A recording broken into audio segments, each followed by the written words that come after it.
দুনিয়ার হায়াতের জিন্দেগিটা যেদিন চলে গেছে ওই দিন কোনোদিন আর আসবে না। আর আজকে যেই দিনটা আসছে আছে এটার মূল্য তোমার কাছে আমার কাছে আছে, তবে আগামীকাল যেটা আসবে সেদিন দিনের মূল্য আছে। তোমার আমার হায়াত যে ওই দিন পর্যন্ত পাবো তার কোনো গ্যারান্টি নাই। কিন্তু মাগো আজকে তুমি আর আমি তো আগামী দিন না কামল করবো। 2023 সালে রমজান মাসে রোজা রাখি না, 24-এ রোজা রাখবো, 24-এ রোজা রাখবো না 25-এ রাখবো।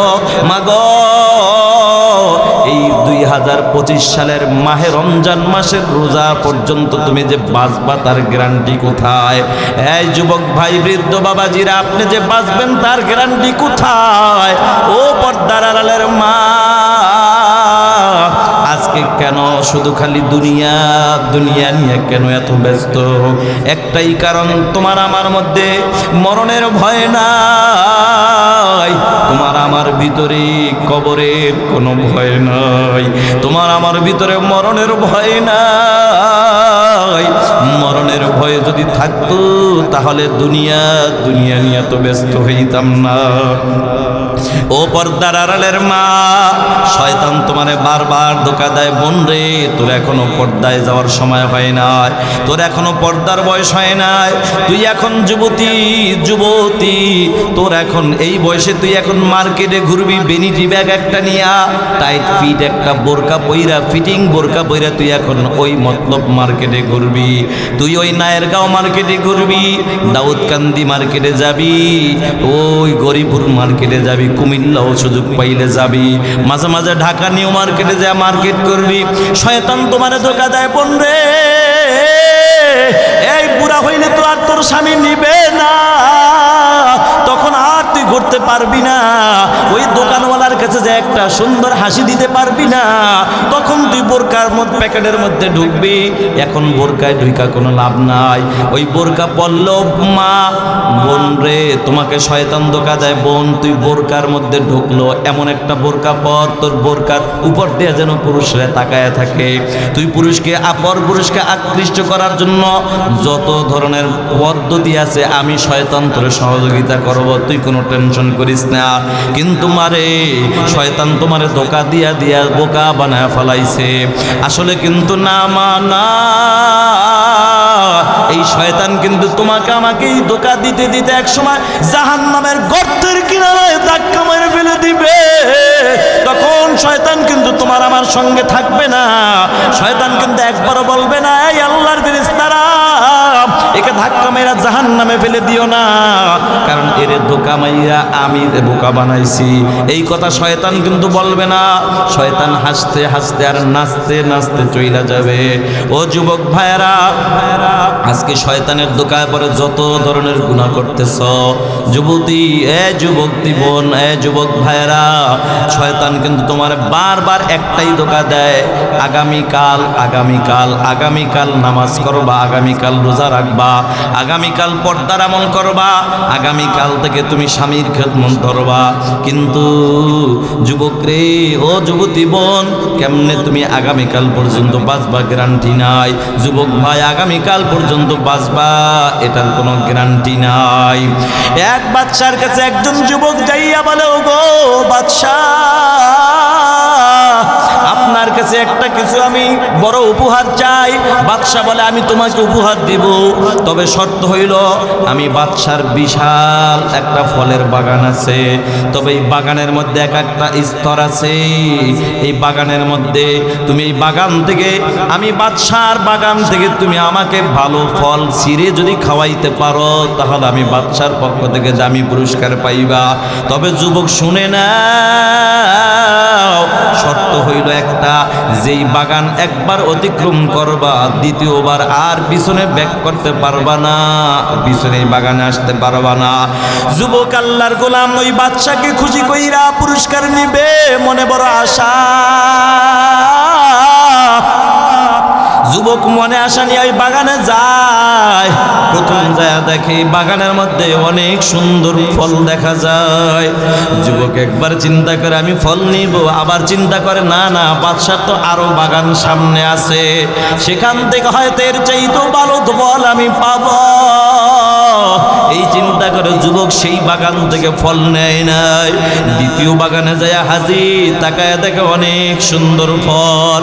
যুবক চিন্তা করলো বাদশা বলছে যত দামি ফল, যত সুন্দর ফল খাওয়াইব ততই দামি পুরস্কার আমাকে দিবে। তাইলে দেখি তৃতীয় বাগানে যায় এর চাইতে দামি ফল পাওয়া যায় কি না।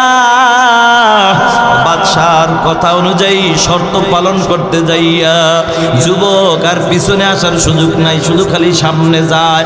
মনে বড় আশা যে সামনে যায় আমি দেখি ভালো ফল পাবো। ও যুবতী বোন, তুমিও মনে মনে ভাবতেছ হায় রে, দুনিয়ার জমিনে তো কত মানুষ দুনিয়া চলে গেছে, দুনিয়া থেকে চলে গেছে, বুড়া হইয়া মরছে। যুবতী কত বোন মরছে, এটার দিকে তুমি লক্ষ্য করো না, তোমার টার্গেট হলো বুড়ারা যারা মরছে তাদের দিকে। তুমিও মনে মনে আশায় আছো আমিও তো বুড়া হইয়া মরব।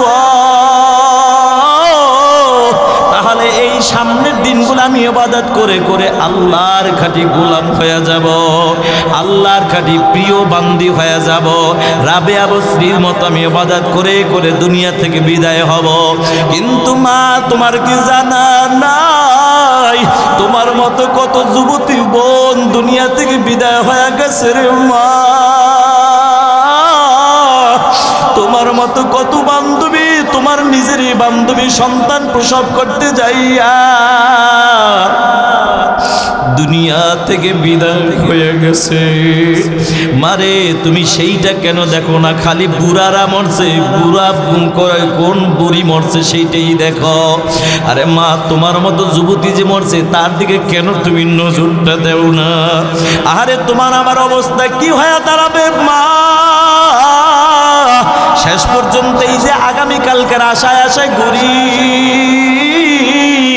এই দিনটা এমন একটা দিনে যায় দাঁড়াবে যেমন ওই যুবক বাদশার জন্য ফল আনতে যাইয়া এক একটা বাগান অতিক্রম করে আর ভালো ফল নিবে বড় আশা নিয়ে করে, কিন্তু বাগান শেষ করতে করতে এমন একটা বাগানে যায় দাঁড়ায় যেই বাগানের গাছ আছে কিন্তু মাগার কোনো ফল নাই।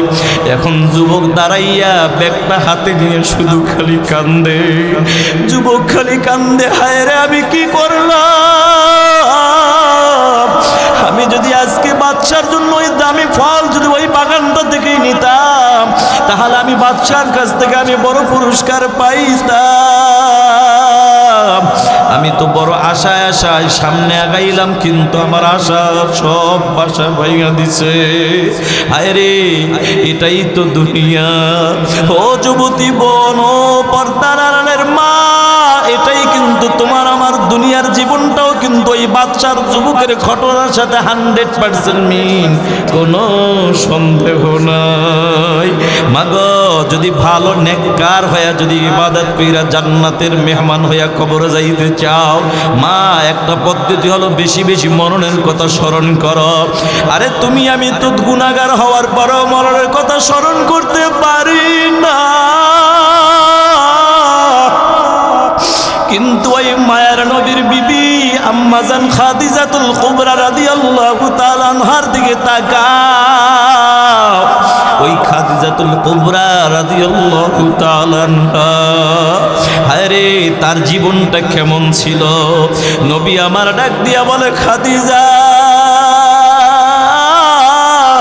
তুমি বেশি বেশি সকাল বিকাল সকাল সন্ধ্যায় মাওলা পাকের জিকির করো, আল্লাহু আকবার। তুমি বেশি বেশি মাওলা পাকের জিকির করো আর কবরের মুরাকাবা করো। নবীর কথা অনুযায়ী আম্মাজান খাদিজাতুল কুবরা রাদিয়াল্লাহু তাআলা আনহা সকালবেলা জিকির করতেছেন আর কবরের মুরাকাবা করতেছেন। কবরের মুরাকাবা করতে যাইয়া খাদিজার এমন হালাত, খাদিজার চোখ দিয়ে এখন খালি পানি আর পানি আর পানি। এখন খাদিজা গড়ায়া কান্দে, কান্দা আর থামে না। ফাতেমাতুজ জোহরা রাদিয়াল্লাহু তাআলা আনহা কান্দে আর কা আম্মা জান আপনার চোখের পানি আমি ফাতেমা সহ্য করতে পারি না। ও আম্মা জান আপনি কেন কান্না করেন? খাদিজাতুল কুবরা রাদিয়াল্লাহু তাআলা আনহা কান্দে আর কা ফাতেমা আমি কেন কান্না করি তুমি ছোট মানুষ বুঝবা না। এবার ফাতেমা দৌড়ে বাবার কাছে হাজির, বাবার কাছে যাইয়া বলে বাবা আমার আম্মা জান কান্দে, তার কান্না কোনোভাবে থামাইতে পারি না।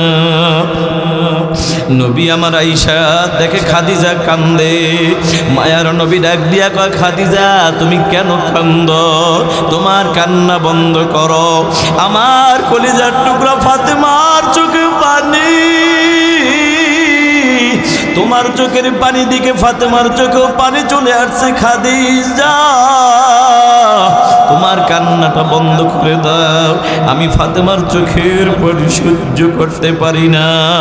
আম্মা জান খাদিজাতুল কুবরা রাদিয়াল্লাহু তাআলা আনহা ডাক দিয়া কয় নবী আমি কান্না বন্ধ করতে পারি, শর্ত হইল তিনটা। তিন শর্তের বিনিময়ে আমি খাদিজা কান্না বন্ধ করে দিতে পারি। মায়ার নবী বললেন খাদিজা এমন কি শর্ত বলো? খাদিজা ডাক দিয়ে বলে নবী এক নম্বর শর্ত হলো আপনার জুব্বা মোবারক আবার মরণের পরে মানুষ কিন্তু কাপনের কাপড় পরায় দেয়, আপনি আমার একটা জুব্বা মোবারক আমার গায়ে পরিয়ে দিবেন। কারণ আমি খাদিজা শুনেছি ওই অন্ধকার কবর বড় ভয়। আপনি নবী তো বলেছেন আল কবরু রাউযাতুম মির রিয়াজিল জান্নাহ আও হুফরাতুম মিন হুফারিন নার। ও উম্মতেরা কারো কারো কবর হবে জান্নাতের বাগান, আবার কারো কারো কবর হবে জাহান্নামের একটা গর্ত। নবী আমি খাদিজার কবর কি হবে আমি জানি না। আবার শুনেছি কেউ যদি জাহান্নামের আসামি হইয়া ওই পাপ নিয়ে যদি কবরে হাজির হয় দুই পাশের কবরের মাটি এমন জোরে চাপ মারবে ওই পাঁজরের হাড্ডিগুলা চুরমার হয়ে যাবে। ও নবী আমার মনে বড় বিশ্বাস আপনার এই দামি জুব্বা মোবারক যদি আমি খাদিজার গায়ে থাকি কোনো মাটি ছাপ দিতে সাহস পাবে না। সুবহানাল্লাহ। ও নবী আবার আপনার জুব্বাটা আমাকে দিবেন? হ্যাঁ খাদিজা দিয়া দিব। তারপরে আর কি বলো? খাদিজাতুল কুবরা রাদিয়াল্লাহু তাআলা আনহা বলেন নবী আমার দ্বিতীয় একটা শর্ত হইল আপনি নিজেই আমাকে জানাজা পড়ে দাফন করবেন। হ্যাঁ খাদিজা করব। বলো তোমার দ্বিতীয় নম্বর শর্ত কি? খাদিজা কান্দে আর কয় নবী ও নবী আমার ওই অন্ধকার কবরে যখন প্রশ্নের জবাব দেওয়ার জন্য প্রশ্ন করার জন্য মুনকার নাকির ফেরেশতারা হাজির হয়ে যাবে,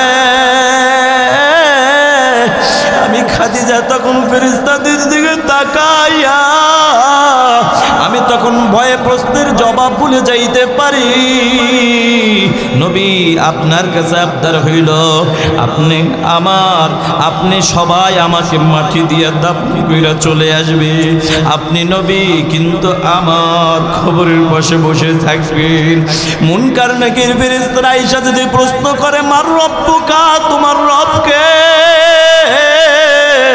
আমি খাদিজা হয়তো ভয়ে ভুলে যাব, জবাব দিতে পারবো না। আপনি নবী তখন আমি খাদিজা বইলা গেলাম আমার প্রশ্নের জবাবটা একটু দিয়ে দিবেন। বলেন নবী দিবেন কিনা? কথাটা শুই না নবীর চোখে পানি। খাদিজা যাও আমি কথা দিলাম তবু তুমি কান্না বন্ধ করো। আল্লাহর নবী কথাটা মানলেন। নবী শর্ত পালন করবেন কখন? হঠাৎ করে যখন খাদিজাতুল কুবরা রাদিয়াল্লাহু তাআলা বিদায় হয়ে গেলেন নবী প্রথম শর্ত দ্বিতীয় শর্ত পালন করলেন। এখন তৃতীয় শর্ত হলো কবরে যখন রাখা হয় সবাই দাফন করে ওই কবরে রাইকা চলে যায়। খাদিজাতুল কুবরা রাদিয়াল্লাহু তাআলা নূর কবর থেকে মায়ার নবী আর যায় না। নবী শুধু খালি কান্দে। আবার নবীর আবু সাহাবী আবু বকর সিদ্দিক রাদিয়াল্লাহু তাআলা আনহু ডাক দিয়ে বলেন, নবী সবাই চলে গেল, আপনি কি যাইবেন না? আপনি কি খাদিজার কবর সাইরা যাইবেন না? ও নবী আমার তাকায় দেখেন সন্ধ্যা হয়ে গেছে, আপনি কি আর যাইবেন না? নবী এখন কান্দে আর কয়, আবু বকর আমি কেমনে যাব বলো? আমি তো খাদিজার সাথে আমি 3টা ওয়াদা দিয়েছি, মাত্র 2টা ওয়াদা পালন হয়েছে, এখনো তো 1টা পালন হয় নাই। ও নবী আপনি কি যাইবেন না? মায়ার নবী শুধু খালি কান্দে আর কান্দে। আল্লাহর নবীর কান্না আল্লাহ পাকের সহ্য হয় না। জিবরাইল আমিনকে পাঠিয়ে দেয়, জিবরাইল যাও আমার বন্ধুকে যে একটা সালাম জানাও, আর আমার বন্ধুকে যায় একটা সুসংবাদ জানাইয়া দাও।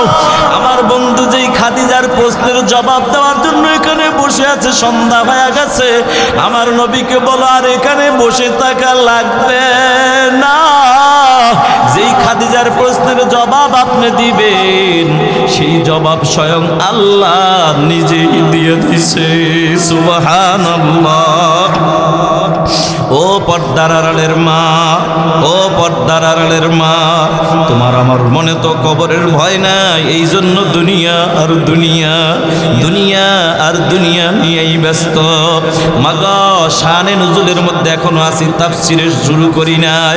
আল্লাহ পাক রব্বুল আলামিন যখন নবীজি বিচার করলেন, ও মুসলমান তুমি দাবি করেছো নিজে মুসলমান, তোমার পাশের বাড়ির ভাই তিনিও মুসলমান, তুমি একটা কাজ করো, তোমার মুসলমান ভাইয়ের দিকে তাকায়া তার সন্তান মানে তোমার সন্তান, ভাইয়ের সন্তান, আরে ভাইয়ের সন্তান কিছু খেজুর খাইছে, মাফ কইরা দাও, আল্লাহ জান্নাতে দামি খেজুর খাওয়াইবে। সুবহানাল্লাহ। বন্ধু এই কথাটা বলার পরে মুনাফিক ডাক দিয়া কয়, নবী বিচার সব মানি, কিন্তু দুনিয়ার খেজুর সামান্য হইল, এটা নগদ, পরকালের খেজুর অনেক হইল, দামি হইল, ওটা হলো বাকি। ওই পরকালের বাকির আশায় দুনিয়ার নগদ ছাড়তে পারব না। বলেন না নাউযুবিল্লাহ। সাথে সাথে নবীর মনটা খারাপ হয়ে গেছে, কিরে কারে ওয়াজ করলাম? নবী ওয়াজ করতেছিল, মনটা খারাপ। আল্লাহ পাক এই আয়াতে কারিমা নাজিল করে দিলেন। সুবহানাল্লাহ। যেই আয়াত আজকে আমি আপনাদের মাঝে তেলাওয়াত করেছি, আল্লাহ বলেন ফাযাক্কির, ও নবী ওয়াজ করেন। সুবহানাল্লাহ। ও নবী ওয়াজ করেন, ওয়াজ বন্ধ করা যাবে না। ইন্না ফাআতিয যিকরা, নিশ্চয়ই আপনার ওয়াজের দ্বারা উপকার হবে। সুবহানাল্লাহ। কার উপকার হবে আর কার উপকার হবে না সেটাও আমার নবী জানায় দেয়। আল্লাহর নবী বলে, আল্লাহ মায়া আল্লাহ পাক জানায় দেয়। আল্লাহ পাক বলে ফাযাক্কির, নবী ওয়াজ করেন, ইন্না ফাআতিয যিকরা, নিশ্চয়ই ওয়াজের দ্বারা উপকার হবে। কার উপকার হবে সেটা বলেন, আল্লাহ বলেন সায়াযাক্কারু মান ইয়াখশা, কার উপকার হবে? যে আল্লাহর ভয় নিয়ে ওয়াজ শুনবে। এতদিন জানতো না নামাজ না পড়লে কি শাস্তি, এখন জানছে, এখন থেকে আর নামাজ কামাই দিবে না। আল্লাহর ভয়, ও পর্দার আড়ালের মা, আল্লাহর ভয় নিয়ে বয়ান শোনো মা, কপাল খুলে যাবে, বলা যায় না। হেদায়েত আল্লাহ পাক কখন তোমাকে নসিব করে দেন। হতে পারে আজকের এই 13তম বার্ষিক তাফসিরুল কোরআন মাহফিল, এটাই হতে পারে তোমার হেদায়েতের জন্য একটা যথেষ্ট। মারে আজকের ঘটনা একটা ঘন্টাই হতে পারে তোমার এটা নাজাতের জন্য একটা, এই ঘন্টাটা আল্লাহ কবুল করে নিতে পারেন। এই মা বলা যায় না, আগামীকাল হয়তো 14তম তাফসিরুল কোরআন মাহফিল হবে, 14তম বার্ষিক তাফসিরুল কোরআন মাহফিল। মারে হয়তো মাহফিল হবে, কিন্তু হয়তো তুমি থাকবা না, না হয় আমি বক্তা থাকবো না, ঠিক কিনা? এর জন্য আমার মা বোনদেরকে বলবো, আজকের তাফসির মাহফিল এসেছেন, মনকে বুঝান, মন এটাই আমার জীবনের শেষ মাহফিল, এটাই মনে করেন, কবরের মুরাকাবা করেন, বেশি বেশি মাওলা পাকের জিকির করেন।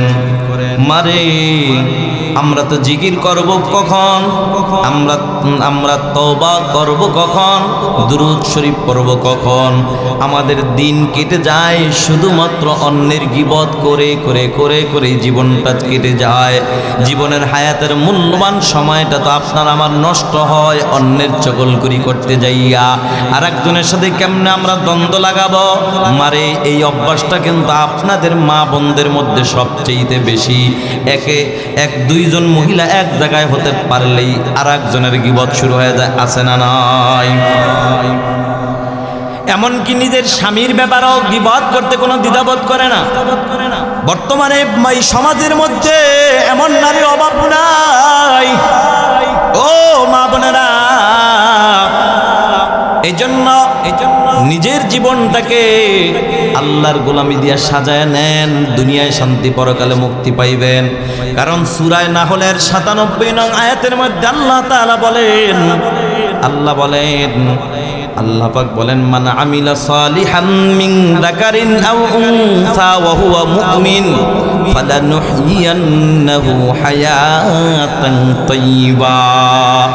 আল্লাহ পাক রব্বুল আলামিন বলে, মুমিন পুরুষ এবং নারী হোক, মুমিন শব্দটা আগে ব্যবহার করছেন, মুমিন পুরুষ এবং চাই সে নারী হোক, যদি তারা সৎকর্ম করে, সৎ কাজ করে, নেক আমল করে, আল্লাহ তাআলা বলেন উভয়কেই আমি আল্লাহ পবিত্র জীবন দান করব। সুবহানাল্লাহ। পবিত্র জীবনের ব্যাখ্যা মানে হলো আপনার হায়াতের জিন্দেগিতে টাকা নাই কিন্তু আপনার মনের মধ্যে শান্তি আছে, এটাই হলো পবিত্র জীবন। কথা বলেন ঠিক কিনা? কোটি কোটি টাকার মালিক অথচ আপনি টাকা আবার সুদেও লাগান। মাস শেষে ৮০,০০০, ১,০০,০০০ টাকা কাউকে সুদে দিলে ৮০,০০০ দেন, ২০,০০০ আগেই নগদ কাইটা রাইকা দেন। এরকম আপনাদের কুমিল্লাতে আছে না নাই? এ মাস শেষে আপনার ১,০০,০০০ টাকা আসে লাভের টাকা, তারপর আপনাকে যদি জিজ্ঞাসা করা হয়, এই ভাই আব্দুর রহমান, আব্দুর রহিম, আপনি কেমন আছেন? এই আম্মাজান, আপনি কেমন আছেন? ভিতর থেকে আওয়াজ আসে, হুজুর ভালো নাই, ভালো নাই, ভালো নাই। অথচ মাসে ১,০০,০০০, ২,০০,০০০ টাকা আপনার ইনকাম, তারপরও ভালো নাই। তার মালিকই কোটি কোটি টাকার মালিক হওয়ার পরও জবানে আলহামদুলিল্লাহ নাই। এটার দ্বারা বাস্তব প্রমাণ হয়ে গেল টাকায় বাড়ি গাড়ি শান্তি দিতে পারে না, শান্তি দেওয়ার মালিক আমার আল্লাহ।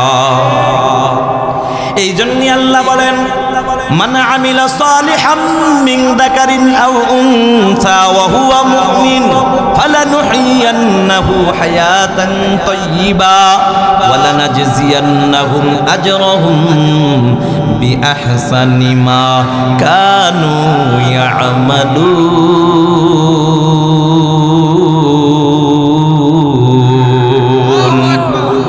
আল্লাহ বলেন, চাই মুমিন পুরুষ হোক আর মুমিন নারী হোক, শর্ত হলো মুমিন হতে হবে।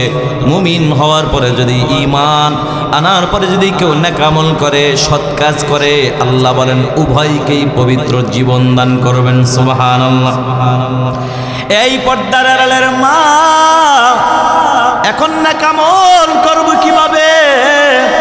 হায়াতের জিন্দেগিটা আমার, দুনিয়ায় আসার সময় আমার জীবনটা যখন আমার ওই যে চুল কামানো হয়, মাথা কামানো হয়, মাথার চুল ফালানো হয়, তখন এই গান বাদ্য দিয়া শুরু হয়। তার মানে বোঝা গেল আমার হায়াতের জীবনের শুরুটাই হইল আমার গুনাহ দিয়া। হয় কি হয় না? জন্ম তারিখ পালন করে আবার প্রতি বছরে এই জন্ম তারিখ আইসা বান্ধবীদেরকে দাওয়াত দেওয়া হয়, বন্ধুদেরকে দাওয়াত দেওয়া হয়, নারী পুরুষ এক জায়গায় আইসা নাচানাচি করে, কথা বলা বলি করে, বেপরদায় চলাফেরা করে কি করে না? তাহলে এখানেও আমার গুনাহ, প্রতি বছর আমার জন্ম উপলক্ষে একটা গুনার আমল চালু করেছি, বদ আমল চালু করেছি। এইবার পর্দার আড়ালের মা, দিন তো চলে গেল, এমন ভাবে যেতে যেতে যেতে যেতে এমন একটা দিন চলে আসছে আপনার বিবাহের সময় হয়ে গেছে। মারে এই বিবাহের সময়টাও দেখা গেছে আপনার মা যদি দিনদার হয়, বাবা যদি দিনদার হয়, এই মা বাবা কোনোদিন তারা গান বাদ্যর আয়োজন করবে না। আপনার ভাই বেরাদার যদি দিনদার হয়, দিনের সহি বুঝ থাকে, তাহলে আপনার কখনো আপনার বিয়ের অনুষ্ঠানে গায়ে হলুদ এই সেই অনুষ্ঠান এইটা সেইটা কখনো তারা করতো না। হ্যাঁ হ্যাঁ, তাদের দিনের সহি বুঝ নাই, কিন্তু আপনার মধ্যে আছে। আপনার বলা উচিত, মাকে বুঝায় বলেন, মা তোমরা কি আমার দুনিয়ায় শান্তি পরকালে মুক্তি চাও? তাহলে এটা কইরো না। বাবা আজকে থেকে ও পর্দার আড়ালের মা যাদের বিবাহ শাদী হয় নাই, আপনাদের কাছে আমার অনুরোধ, কখনো যদি আপনার বিবাহ শাদী সামনে যদি আল্লাহ বাঁচায় রাখে, নেক হায়াত দান করে, আমি দোয়া করি আল্লাহ যেন আপনাকে নেককার একজন স্বামী দান করে। আর আপনার বিয়ের অনুষ্ঠানে আমার অনুরোধ থাকবে, মা গো, দুনিয়ার এই বাংলাদেশের, বিশেষ করে বাংলাদেশের কথাই বলি, বাংলাদেশের 64 জেলার মধ্যে ঘুরে ঘুরে দেখেছি, বাংলাদেশের সব জেলার মধ্যে বিবাহ শাদীতে অধিকাংশ জায়গায়, কিছু কিছু জায়গায় বিবাহের অনুষ্ঠানে বাদ্যযন্ত্র বাজে এবং বিভিন্নভাবে বেপরদার আমল চলে, এমন কিছু গান বাজনাও করে থাকে। মুসলমান ও নারীরা ও পর্দাটা কি রক্ষা করবেন না? বলে তোমার আবদারটা কি? বলে আমার আবদার হইল আপনি কালেমা পরে মুসলমান হয়ে যান। সুবহান। বিবি ডাক দিয়া কয়, আপনি কালেমা পরে মুসলমান হয়ে যান। স্বামী ডাক দিয়া কয়, বিবি রে, তোমার বাবা হলো কট্টর একটা হিন্দু, তোমার বাবা হিন্দু বানায়, আর তুমি হিন্দুর ঘরে জন্ম নিয়ে তুমি আমার মুসলমান বানাইতে চাও। আমি বুঝলাম না, তবে অবাক হওয়ার পরও আমি তোমার কাছে জানতে চাই, তুমি কি মুসলমান হইছ? বলে হা হা স্বামী, আমি বিবাহের আগেই মুসলমান হয়ে গেছি। বলে কেমনে হয়েছ রে বিবি? বলে ও স্বামী আমার, এটা লম্বা ঘটনা, আগে আপনি বলেন কালেমা পড়বেন কিনা। বলে বিবি রে, তুমি তো আমার ক্যান্সার রোগ এমন একটা মন্ত্র পয়রা ফুদিছো, ভালো হয়ে গেছে, ওয়াদা করেছি, ওয়াদা রক্ষা করার জন্য এখন তো মুসলমান হওয়াই লাগে। সুবহানাল্লাহ। এবার স্বামী কালেমা পড়ে মুসলমান হয়ে গেল। স্বামী ডাক দেখা, বিবি রে বলো বলো তুমি কেমনে মুসলমান হইছ? এবার ডাক দিয়া কয়, স্বামী আমার, আমি কেমনে মুসলমান হয়েছি শুনে নেন। আমার একটা বান্ধবী ছিল, তিনি ছিল মুসলমানের সন্তান, স্কুল জীবনের বান্ধবী, আমার স্কুল জীবনের বান্ধবী মা, তিনি ছিলেন কোরআনের হাফেজা। তার কাছে কোরআন শেখার জন্য অন্যান্য মেয়েরা কোরআন শেখার জন্য বাড়িতে আসতো। আমার বান্ধবী যখন তার মার কাছে কোরআন শিখতে বসতো, আমি আমার বান্ধবীর বাড়িতে যাইতাম শুধুমাত্র বান্ধবীর সাথে একটু সময় কাটানোর জন্য, কিন্তু দেখতাম আমার বান্ধবী আল্লাহর কোরআন নিয়ে বসে গেছে। আমার খালাম্মা, বান্ধবীর মা যখন তাকে কোরআন সবক দিত, আমি ও স্বামী আপনার বিবি, আমার মেধা ছিল বড় ভালো, স্মরণ শক্তি ছিল ভালো, আমার বান্ধবীর সূরা ওই সবক শুইনা মুখস্থ করে করে আমিও পড়াগুলা মুখস্থ করে ফেলতাম। সুবহানাল্লাহ। ও স্বামী আমার, আমি একটা সময় আমার বান্ধবীর পড়া শুনে শুনে 2টা বছর আমার বান্ধবী কোরআন খতম দিছে, আমিও নিজেও কোরআন খতম দিয়েছি। সুবহানাল্লাহ। কিন্তু স্বামী, আমি একদিন বান্ধবীর মার কাছে, আমার খালাম্মার কাছে বসে বসে এখন কান্না করি, ও খালাম্মা, আপনারা তো মুসলমান, আপনারা কোরআন পড়বেন, খালাম্মা আপনারা তো কোরআন পড়বেন, আমি তো আমাদের জন্ম থেকে সব হিন্দু, বাপ দাদা 14 গোষ্ঠী হিন্দু, আমি কেমনে, আমার তো সামনে বিবাহ রেডি হয়ে গেছে, মা বলেন আমি কেমনে এই কোরআন পড়ব? আমি তো গোপনে মুসলমান হয়েছি, কেউ জানে না। এইবার ডাক দিয়া বলে, খালাম্মা এই কোরআন আমি কেমনে পড়ব? আমি তো হিন্দু। খালাম্মা, এই কোরআনের মহব্বত এমন ভাবে অন্তরে ঢুকছে, আমি ছাড়তে পারবো না, আপনি দেরি না কইরা তাড়াতাড়ি আমার কালেমা পড়া মুসলমান বানায়া দেন। খালাম্মা আমাকে মুসলমান বানায় বলে, মারে আমার একটা আবদার হলো, এটা কারোর কাছে বলবা না, তাহলে আমাদের উপর বিপদ আসবে। কয় না খালাম্মা বলবো না। এবার বলে খালাম্মা মনে আর একটা দুঃখ, আমি তো শ্বশুর বাড়ি গেলে সেখানে কোরআন আমি পাবো না, আমি কোরআনের মায়া ছাড়তে পারবো না,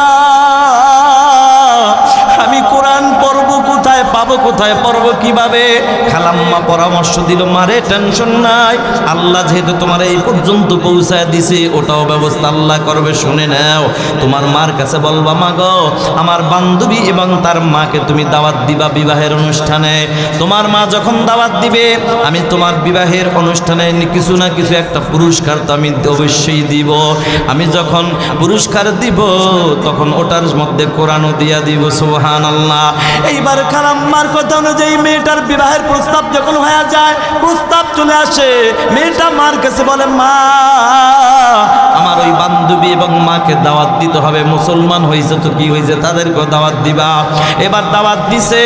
এবার ওই মেয়েটার মা সুন্দর একটা ভালো একটা দামি জামা কিনলেন, ওই জামার মধ্যে আল্লাহর কোরআন পেঁচাইয়া আল্লাহ পাকের দামি একটা কালাম ভিতরে পুরস্কার হিসাবে হাদিয়া হিসাবে দিয়া দিলেন। কেউ বুঝতে পারে না। স্বামী ডাক দিয়া কা, বিবি রে তুমি কোরআন কখন কখন পড়তা বলো? বিবি কয়, স্বামী আপনি সকালবেলা যখন অফিসে চলে যেতেন, বিকালবেলা আসার আগ পর্যন্ত আমি আমার মালিকের কোরআন খুলে খালি পড়তাম।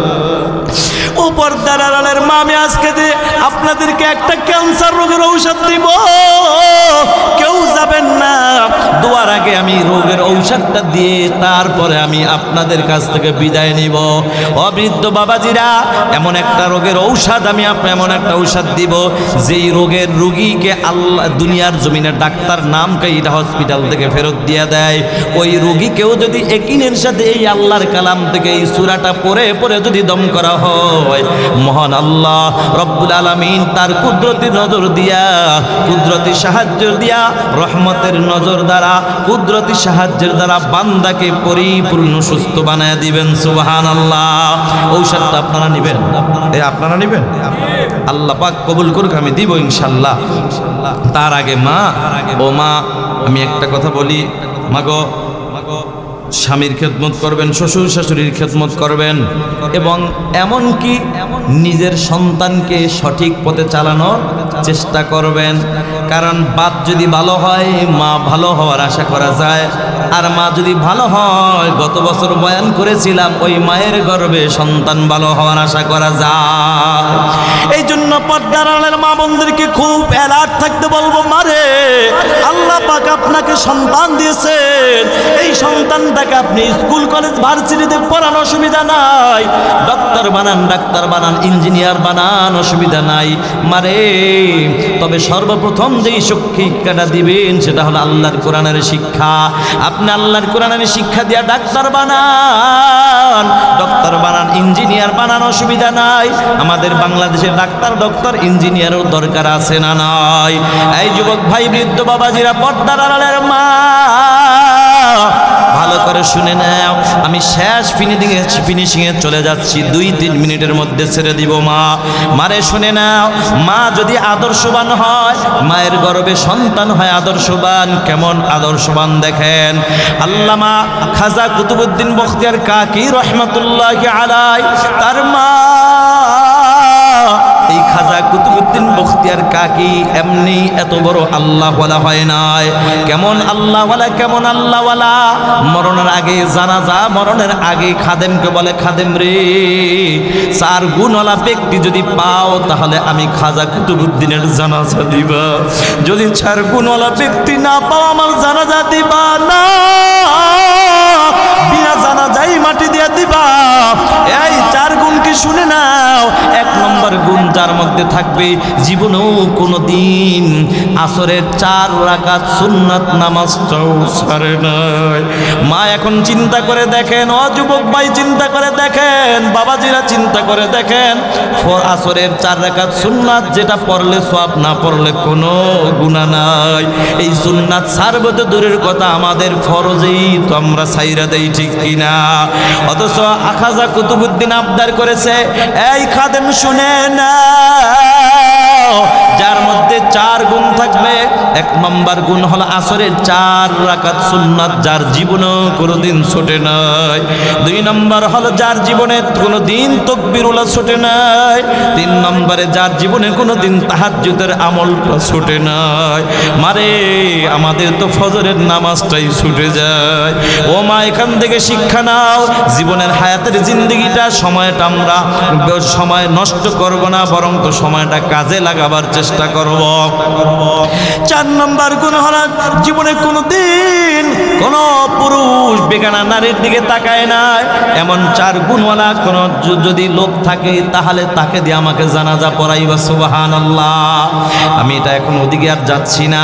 ও মা, যেটা বলতেছিলাম, এই খাজা কুতুবউদ্দিন এত বড় আল্লাহওয়ালা, এটা বুঝাইতে যাই কথাটা বললাম। এখন বলবো এই আল্লাহওয়ালা এমনি হয় নাই। আল্লাহওয়ালা হওয়ার পিছনে 1 নম্বর অবদান ছিল তার বাবার। যেমন বাবা ভালো একটা মা ঘরে ঢুকাইছে, আর মা ঘরে ঢুকাইছে বিদায় এমন দামি মায়ের গর্ভে দামি সন্তান আল্লাহ দান করেছেন, ঠিক কিনা?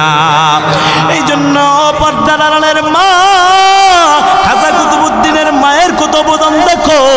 এই খাজা কুতুবউদ্দিন সকালবেলা মক্তবে যখন কোরআন পড়ার জন্য যাইতো, সকালবেলা মক্তব পড়ে পড়ে যখন বাড়িতে আসতো, আসার পরে একদিনের ঘটনা, খাজা কুতুবউদ্দিনের মা ডাক দিয়ে, ছেলে ডাক দিয়ে বলে, মা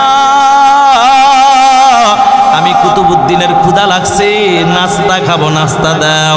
দেখো মা, দেখো মা, মা সন্তানকে কিভাবে আল্লাহমুখী করাইছে। আল্লাহু আকবার। মা তুমি তো তোমার ছেলেকে টিভি মুখী করা দাও, তোমার ছেলেকে রিমোট হাতে দিয়া, তোমার ছোট্ট বাচ্চাটাকে রিমোট টিপায়া কেমনে নাটক দেখে, ভারতীয় নাটক দেখে, সেটা দেখানো শিখায়া দাও। মারে খাজা কুতুবউদ্দিনের মা কি শিখাইছে দেখো। এই খাজা কুতুবউদ্দিনের মা বলে, বাবারে তোমার ক্ষুধা লাগছে ভালো কথা, নাস্তা খাইবা ভালো কথা। এই ক্ষুধা লাগছে, নাস্তা খাইবা, নাস্তা আমার কাছে কেন চাও? এই নাস্তা তো চাইবা আমার মালিক আল্লাহর কাছে। এইবার সন্তান বলে, মারে কেমনে চাবো? দেখেন পয়েন্ট পয়েন্টে কথা আসে। মা বলে কেমনে, ছেলে বলে কেমনে চাবো? মা বলে বাবারে কেমনে চাইবা? এইবার আসো তোমাকে উজুটা বানাইয়া দে। মা নিজে সন্তানকে উজু বানানো শিক্ষা দিলেন। আল্লাহু আকবার। ও মা, আজকে তুমি আর আমি তো নিজেই ভালো করে উজু বানাইতে পারি না, সন্তানকে কেমনে শিক্ষা দিব? মারে এই জন্য মাঝে মাঝে এলাকায় যদি তালিম হয়, কোরআনের মাদ্রাসা যদি থাকে, মহিলা মাদ্রাসা, সেখানে যাইবেন। যাওয়ার পরে যা সেখানে কিছু আমল শেখার চেষ্টা করবেন। আলহামদুলিল্লাহ, আপনাদের মসজিদের সম্মানিত খতিব, আল্লাহর বান্দা, অনেক দিন পর্যন্ত আপনাদের এখানে আছে, সম্মানের সাথেই আছে। আপনাদের হযরতের বয়ান শোনার চেষ্টা করবেন। জুমার দিন দুনিয়ার কাজকর্ম বাদ দিয়ে একটু বয়ান শোনার জন্য বসে যাবেন। আলহামদুলিল্লাহ, মা আমি যখন বিক্রমপুরে জুমা পড়াইতাম, আমার মা বোনেরা উপরের মাইক ছেড়ে যখন বয়ান করতাম, আমার মা বোনেরা কিছু আমার বয়ান শোনার অনেক পাগল ছিল। এরা রাত দিন 11টা বাজে নাতিপুতি ফালায় তুইয়া পুষ্কুনির পাড়ে আইসা বইসা থাকতো বয়ান শোনার জন্য, পর্দার আড়ালে গাছের পাশে বসে থাকতো। ও মা, আপনারা একটু বয়ান শোনেন। আর হুজুরের স্ত্রী আছে এখানে যদি থাকে, তার কাছে যাইবেন, যাইয়া কিছু দিনে ইলম শিখবেন। মা যে জানে তার কাছে যাইবেন, যাওয়ার পরে কিছু শিখবেন। হাদিস শরীফের মধ্যে আসছে, মান আমিলা বিমা আলিমা ওয়ারসাল্লাহু তাআলা ইলমা মা লাম ইয়ালাম, যে যতটুকু জানে ততটুকুর উপর যদি আমল করে, আল্লাহর নবী বলে যতটুকু জানে না সেটাও, যেটা জানে না সেই বিষয় আল্লাহ তাআলা তাকে জ্ঞান দিয়া দেন। সুবহানাল্লাহ। মাগো একটু চেষ্টা চালায়া যান। এবার আসেন, খাজা কুতুবউদ্দিনের মার কত পাওয়া, মার কত অবদান ছিল। খাজা কুতুবউদ্দিনের মা ডাক দিয়া, বাবা রে, তুমি যদি আল্লাহর কাছে চাও, আল্লাহ তোমাকে নাস্তা দিবে। মারে কেমনে চাবো? বলে বাবা কেমনে চাইবা? আসো আসো আমি শিক্ষা দেই। এই বাবা শুনে নাও, এমনি উজুটা বানায়া এবার নামাজের মুসল্লা বিছায়া দিয়া বলে, বাবা রে পশ্চিমমুখী হইয়া দাঁড়াও, 2 রাকাত নামাজ পড়ো, এরপর আল্লাহর কাছে 2টি হাত তুলে আল্লাহর কাছে চাও, আল্লাহ নাস্তা দিবে। মা ছেলেটাকে নামাজে দাঁড় করায় দিয়া মা একটা দৌড় মারলেন, নিজেই নাস্তার ব্যবস্থা কইরা নাস্তার পোটলাটা মা ঘরের যে কোনো একটা জায়গায় রাইখা দিলেন। ছেলেটা এবার দোয়া করে, আল্লাহ আমি কুতুবুদ্দিনের ক্ষুধা লেগেছে, নাস্তা দাও। মোনাজাত শেষ করলেন, বলে মা নাস্তা কই? নাস্তা তো আল্লাহ দেয় নাই। বাবারে আল্লাহ দিছে, যে কোনো এক জায়গা আছে, একটু খুঁজা দেখ। আল্লাহু আকবার। ছেলে খুঁজা দেখে নাস্তা। বন্ধু লম্বা ঘটনা, কয়েকদিন যেতে যেতে যেতে যেতে বাচ্চার এখন প্রতিদিন এখন মার কাছে নাস্তা চায় না, চায় কার কাছে? আল্লাহর কাছে নাস্তা চায়। একদিনের ঘটনায় কাজা কুতুবুদ্দিনের মা একদিন বান্ধবীর বাড়িতে চলে যায়। ওই বান্ধবীর বাড়িতে যাওয়ার পর যে কোনো এক কারণে আল্লাহ তাআলা তাকে ভুলাইয়া দিয়েছেন। ছেলের কথা ভুলে গেছে, হায় রে আজকে আমার ছেলে মক্তব থেকে আসবে, তাকে নাস্তার ব্যবস্থা করে দিবি, তা তার মাথায় নাই। নাস্তার টাইম পায়ে হয়ে গেছে। হঠাৎ করে তার আবার স্মরণ শক্তি ফিরে আসছে যে না রে, আমার না ছেলে এখন আসবে। বান্ধবীর বাড়ি থেকে এখন দৌড়ায়, আর শুধু খালি চোখের পানি ফেলায়। আল্লাহকে বলে, আল্লাহ আমার ছেলেটাকে এতদিন তোমার সাথে সম্পর্ক করার চেষ্টা করেছি। নবী বলে মাংজাদ্দা ওয়াজাদা, যে চেষ্টা করে সে পায়। আল্লাহ পাক বলে ওয়াল্লাযীনা জাহাদু ফীনা লানাহদিয়ান্নাহুম সুবুলানা ওয়া ইন্নাল্লাহা লামাআল মুহসিনিন। আল্লাহ বলে তোমরা আমি আল্লাহ পাওয়ার জন্য চেষ্টা চালায়া দাও, চেষ্টা করো, মুশাহাদা চালায়া যাও। আমি আল্লাহকে পাওয়ার জন্য তুমি করবা চেষ্টা, কবুল করবেন কে? আল্লাহ কিভাবে কবুল করেন দেখো। ও কুমিল্লার যুবক ভাইয়েরা, বৃদ্ধ বাবাজিরা, ও পর্দার আড়ালের মা, খাজা কুতুবুদ্দিন এমনি হয় না। মায়ের পিছনে মায়ের বড় অবদান ছিল। মা ডাক দিয়া কয়, মালিক রে, জানি না আমার ছেলেটা নাস্তার জন্য যদি আইসা কান্দে, আজকে নামাজ পড়া নাস্তা যদি না পায়, তোমার সাথে এতদিনের যে একটা সম্পর্ক আমি চেষ্টা কইরা করেছি, আল্লাহ আজকে মনে হয় তোমার আর আমার ছেলের সম্পর্ক ফাটল সৃষ্টি হয়ে যাবে। আল্লাহ তুমি আমার চেষ্টা করে বিফলে দিও না। মা কান্দে আর দৌড়ায়। আল্লাহ ডাক দিয়া কয়, কুতুবুদ্দিনের মা, আরে তুই দিন যদি প্রতিদিন নাস্তা দিতে পারো, তাহলে যেই সন্তান আমার যেই বান্দা আমার গোলাম হইয়া কুদরতি কদমে সেজদা দেয়, আমি কি একদিনও নাস্তা দিতে পারবো না? আল্লাহু আকবার। এইবার মা দৌড় মাইরা যায়, দেখে ছেলেটা ঘুমায়, আরামের ঘুম ঘুমায়। মা চিন্তা করলো, মনে হয় ছেলেটা না খাইয়া কষ্ট পায় এখন ঘুমায়। মা চিন্তা করলো আমি তাড়াতাড়ি নাস্তার ব্যবস্থা করি। মা দ্রুত গতিতে নাস্তার ব্যবস্থা করে ছেলেকে ডাকতে গেছে। বাবারে আজকে মনে হয় একটু রাগ হয়ে গেছো, নাস্তা বুঝি পাও না। ছেলেটা ডাক দিয়া কামা গো, আল্লাহর কসম খায়া বলি মা, আজকে এত সুন্দর নাস্তা আমি খাইছি, প্রতিদিন রুটি খাই, আজকেও রুটি খাইছি, তবে মা আজকের রুটিটা ছিল ভিন্ন স্বাদ। মা গো আজকের রুটিটার মধ্যে ছিল অনেক মজা, এমন রুটি আর আমি কোনোদিন খাই না। মা বুঝা ফালাইছে যে আমার মালিক নিশ্চয়ই আমার ছেলের নাস্তার ব্যবস্থা করে দিছে। মা দোয়া করে দিলেন, আল্লাহ আমার ছেলেটাকে তুমি দিনের জন্য কবুল করে নাও। মার দোয়ার বরকতে, মার চেষ্টায় আজকে খাজা কুতুবুদ্দিন এত বড় আল্লাহওয়ালা হয়ে গেছে। এইবার পর্দার আড়ালের মা, এখন আমি শেষ করে দিচ্ছি।